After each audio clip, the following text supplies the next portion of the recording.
Recently আমার bridal ওয়ার্কের মধ্যে এটা হলো ব্রাইডের ফার্স্ট ডে। তো একে হচ্ছে সে ব্রাইড, দেন হচ্ছে আমার বান্ধবী। এর থেকে আর কি হতে পারে বলেন? তার কোনো প্রেফারেন্সও ছিল না, আমি ইচ্ছা মতো আমি সাজিয়েছি।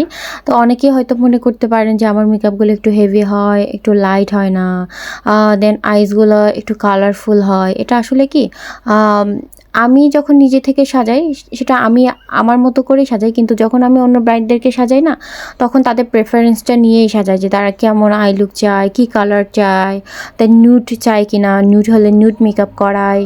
হেয়ারটাও আমি একদম তাদেরকে প্রথমে আয়নার সামনে দাঁড়িয়ে বুঝাই যে হেয়ারটা এভাবে করি বা এরকম করলে ভালো লাগবে তোমার, ফেস শেপটা যেহেতু এরকম, তাহলে আমরা হেয়ারটা এভাবে রাখার ট্রাই করি, এভাবে রাখলে ভালো হবে। তারপরে ওরা যদি বলে যে না আমি এভাবেই করতে চাই, তাহলে এখানে আসলে আপনার আমার কোনো হাত নাই। হ্যাঁ, তারা যেভাবে বলে আমিও সেভাবে করতে বাধ্য, সেভাবে সে মানে তার ততটুকু না হলেও অন্ততপক্ষে চেষ্টা তো করি তার কাছাকাছি যাওয়ার।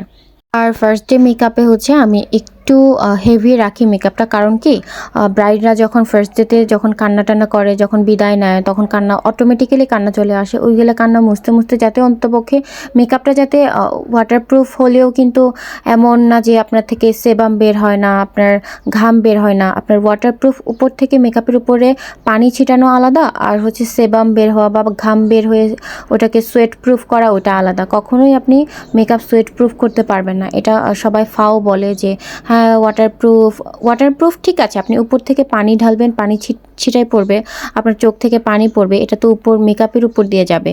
কিন্তু যেটা হচ্ছে একদম সোয়েট প্রুফ যেটাকে বলে, সেটা তো ধরেন আপনার স্কিনের পোরগুলো থেকে সেবাম বের হয়, সেটাকে আপনি কিভাবে রোধ করবেন? এটা তো কোনোভাবেই পসিবল না, তাই না?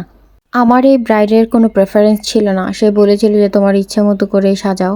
তো আমিও ট্রেন্ড ফলো করে এখন সবাই নিউড মেকআপ আর একটু নিউট্রাল মেকআপই চায়, হালকা মেকআপটাই চায়।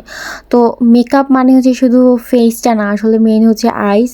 আপনি যদি আইস হেভি রাখেন তাহলে মেকআপ হেভি লাগবে, আর যদি আপনি আইস খুবই সাটল রাখেন তাহলে হচ্ছে খুবই এটাকে নিউড টাইপের লাগবে। এখানে আমি তার আউটফিটটা অনেকটাই কিন্তু কালারফুল ছিল। তারপর আমি যতটুকু পারি আইসটা খুবই খুবই নিউট্রাল রাখার চেষ্টা করেছি, অ্যান্ড তার হেয়ার ভলিউমটাও জোস ছিল, খুবই সুন্দর হয়েছে তার হেয়ার স্টাইলটা। কারণ কি আপনার হেয়ার স্টাইলও কিন্তু ডিপেন্ড করে হেয়ার ভলিউমের উপরে।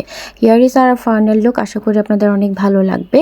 তার হেয়ার বানটাও কিন্তু একদমই ন্যাচারাল হেয়ার দিয়েই করা, খুবই সুন্দর হয়েছে। থ্যাংক ইউ সো মাচ আমাকে দেখার জন্য, শোনার জন্য, আর পারলে ভিডিওটা শেয়ার করতে ভুলবেন না।